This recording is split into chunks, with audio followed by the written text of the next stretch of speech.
يسار الله.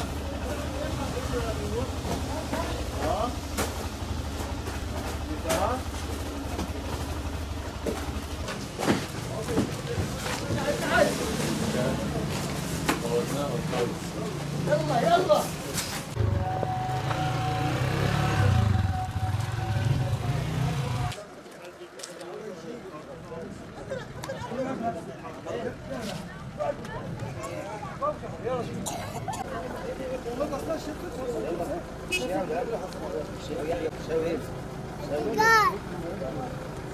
يا شيخ دي آية شيخ هي أردوغان.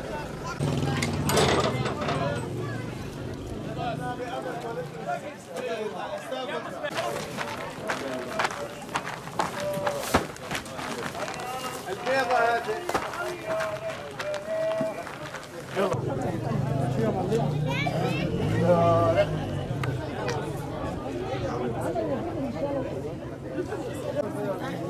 شكرات يا فندم.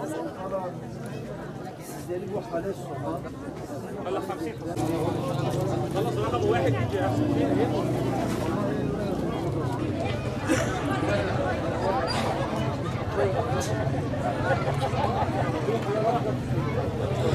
روح يلا يلا نزل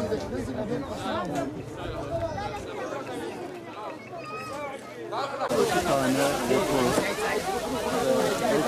yağ, bir büyük şu anda ailelere teslim ediliyor. يا سعيد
سلم على الكاميرا يا بابا، سلم على الكاميرا.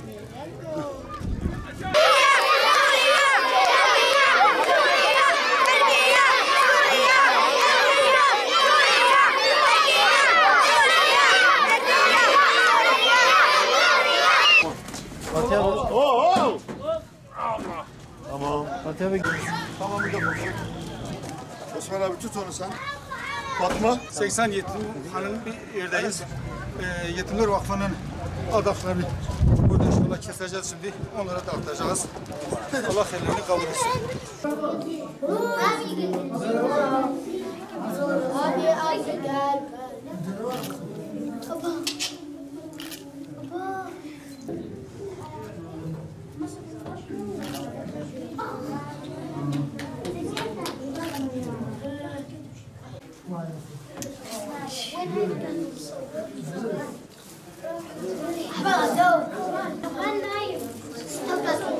gel.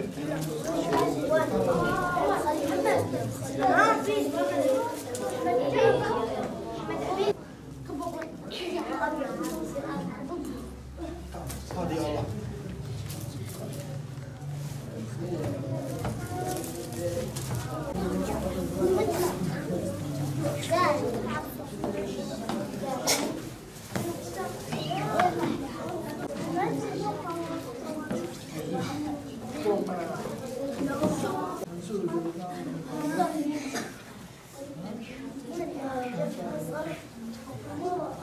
Türkiye'de getirdiğimiz malzemelerin arasında yetimler için gönderilmiş oldukları bazı şeyler, notlar vardı. Tabii çocuklar bunları iş yapmış, kendi elleriyle çizmişler. Buradaki yetim kardeşlerine göndermek için şey yapmışlar. İman varsa umut da var. Böyle bir yazı göndermişler. Buradaki yetim kardeşlerimize şey yapmışlar. Tabii başka bir arkadaşımız da aynı şekilde üzülmeyin, Allah sabredenlerle beraberdir diye Ömer Çiçek adlı bir tane çocuğumuz buradaki yetim kardeşlerine göndermişler. Evet. Tabii burada da yine aynı şekilde onlara dua şeklinde bir yazı göndermişler. Sabredin, Allah sizinle beraberdir diye buradaki kardeşlerimize göndermişler. Yavaş. Derken bazılarına başını okşarsın. Tamam.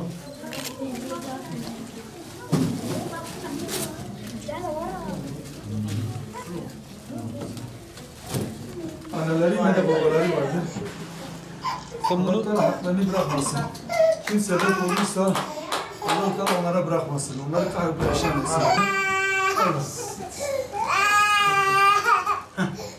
Neyse, Allah kahretsin. Onlara bir tane ver.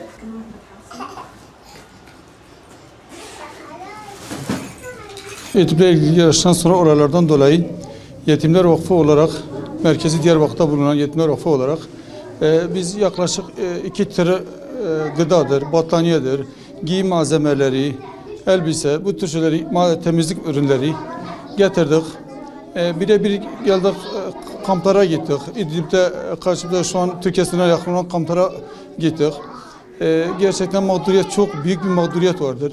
Kendi gözlerimizle gördük. Bir nebze de olsa onlara giydirmedir, gıdadır verdik.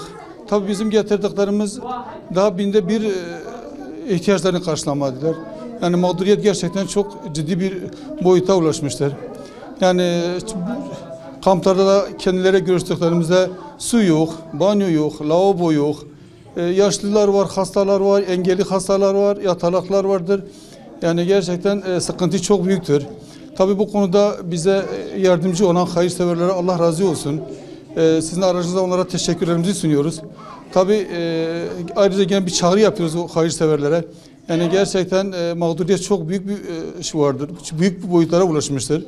Yani bu konuda sadece bu şekilde getirdik, verdik de yetinmeyelim. Bundan sonra da devam etsinler. Özellikle çadır kentlerde yaşayan mağdurlar çok sıkıntılar çekiyor. Bizim getirdiklerimiz tabii yetim ailelere şey yaptık, dağıttık. Yetim çocukları giydirdik. Şu an burada zaten bulunduğumuz yerde de yetimlere ait bir çocuk evi vardır. Yaklaşık 80 tane çocuk burada kalıyor. Bir 60 küsur erkek, diğerleri kız. Onlara da giydirme yaptık. Aynı zamanda biz onlara adak kurbanı kestiğimiz etleri de getirip dağıttık. Allah hayırseverlerin hayrını kabul etsin. Teşekkür ederim.